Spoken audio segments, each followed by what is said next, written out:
tell the story usually about a patient, chosen to illustrate a theme that people would recognise in their work.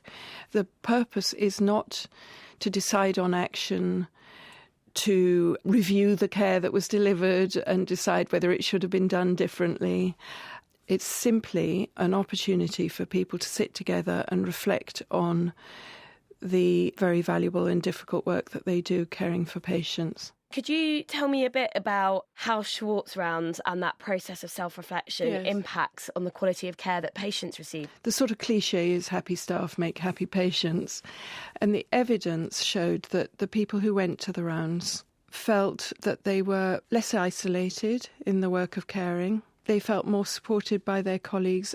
And they said that they felt more able to be empathetic as a result of attending the rounds.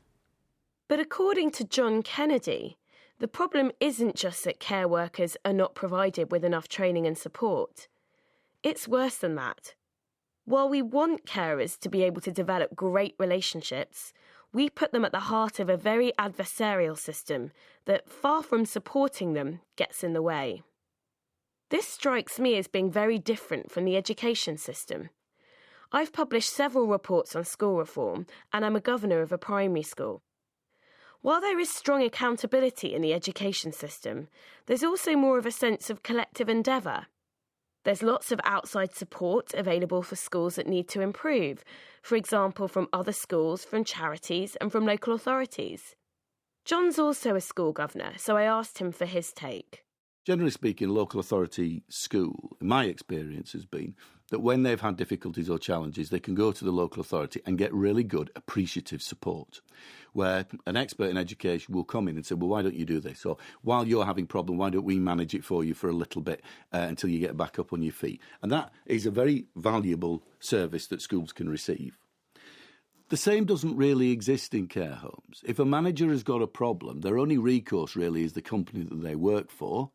Because if they go to the outside system, they will just get accusation. They will just get, it's nothing to do with us. That's your problem. Sort it. We are not here to support you. We are here just to hold you to account.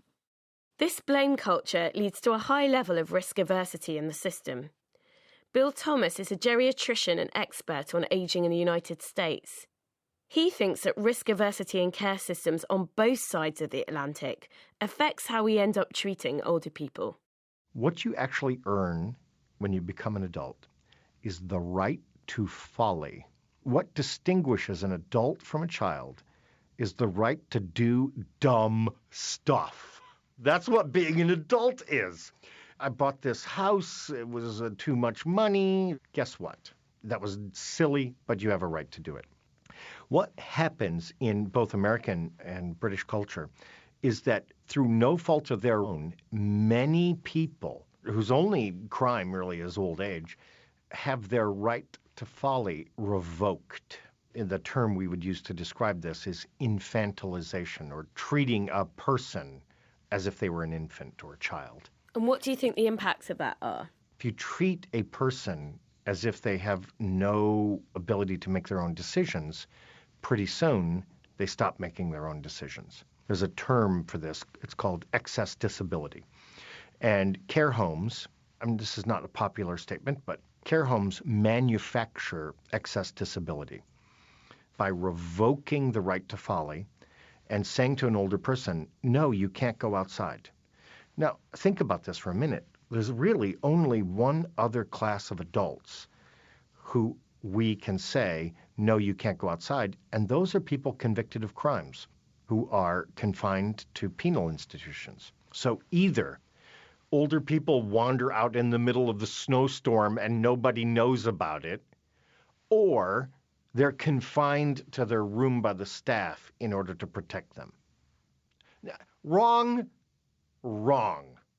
Too often, keeping people in goes hand in hand with keeping people out.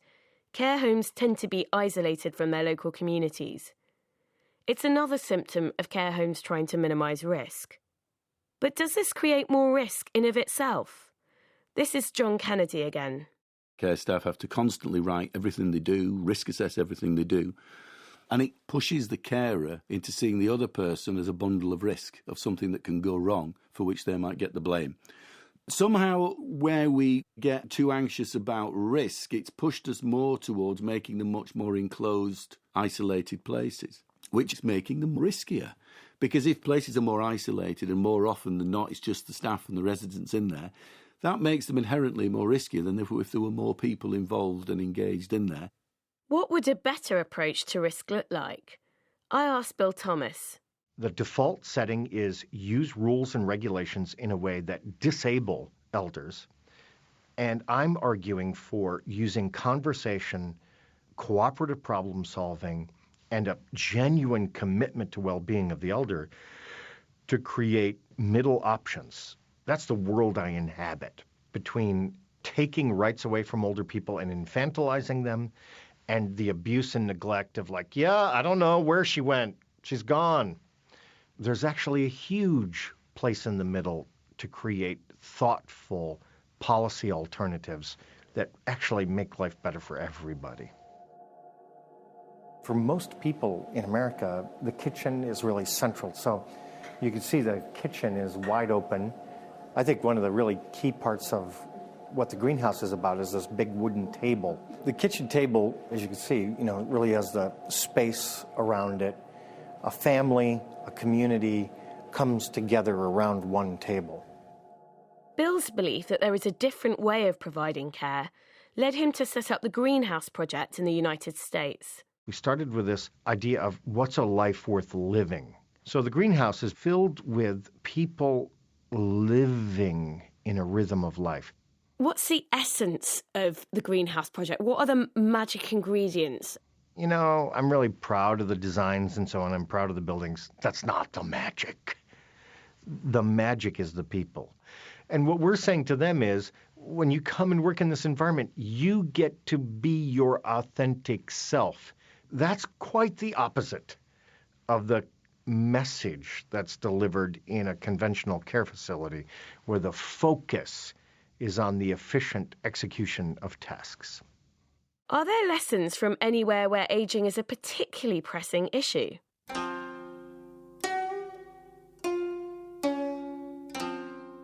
Japan has the fastest ageing population in the world. Before the millennium, it didn't even have a social care system. The vast majority of elderly care was undertaken by Japanese families. Mayumi Hiyashi is an expert on ageing in Japan at the Institute of Gerontology at King's College London. Older people are generally viewed with respect, and there are intergenerational households. So in 1980s, still 70% of older people in Japan were living with their children. Traditionally, women, especially daughters-in-law, looked after older relatives. But because of the pressure of social changes, the capacity of family care was threatened, which led to the increasing social problem of so-called caregiving hell. Pressurized families resorted to abuse or neglect, and in extreme cases, killing their relatives. So Japan faced a care crisis, but a crisis of a different sort, poor care delivered by families rather than institutions. What's interesting is the response of the Japanese government. It introduced a system of state-funded care based on need, not ability to pay. This is paid for from general taxation and via a new compulsory long-term care insurance scheme, which everyone over the age of 40 has to pay into. This has created more resources to invest in care services.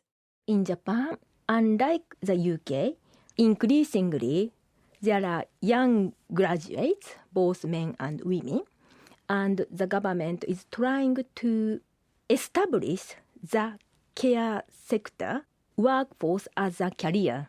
So they provide the career pathways and also the appropriate wages. And are wages higher in Japan than in the UK compared to average wages for care workers? They are paid more, and particularly in care homes, the majority are full-time employed for life, and they are given bonuses and other welfare benefits. The Japanese reform hasn't been without issues. Demand has been far higher than the government forecast. But there's a stark contrast with what's going on here in England, where local government funding, the pot that pays for care services, has been cut by 40% since 2010. How far would a Japanese-style reform move us away from task-based caring? For me, there's no question that if we're going to improve the quality of care, we need to pay people more, give them more time to care, and invest in more support and training. That's a big ask. But big ask or not, I don't think this goes far enough.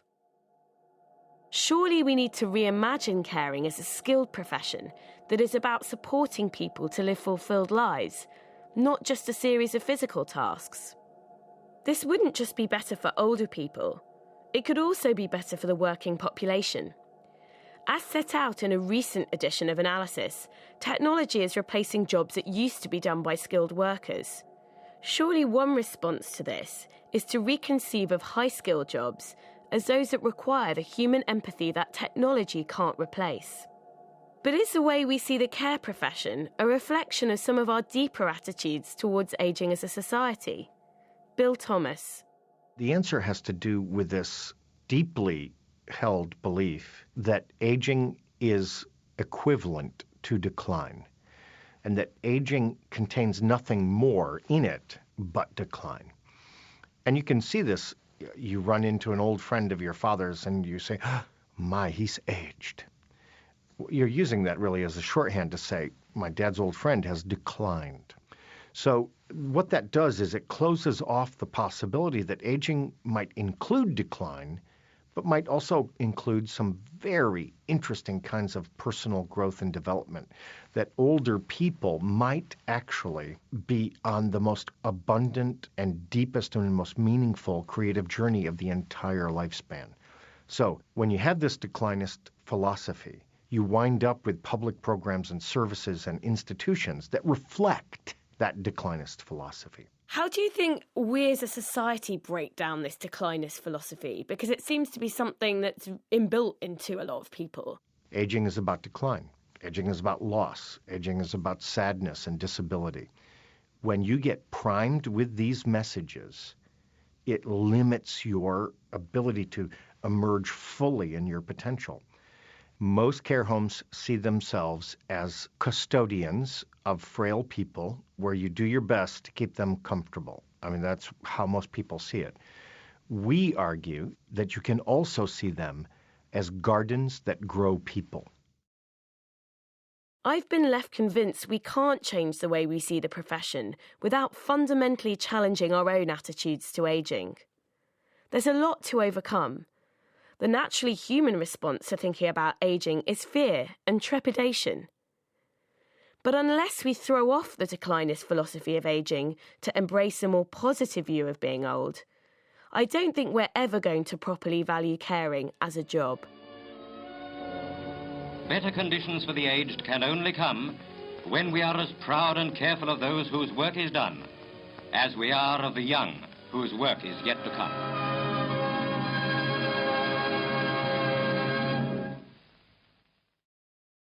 Analysis was presented by Sonia Soda and produced by Ian Muir-Cochrane.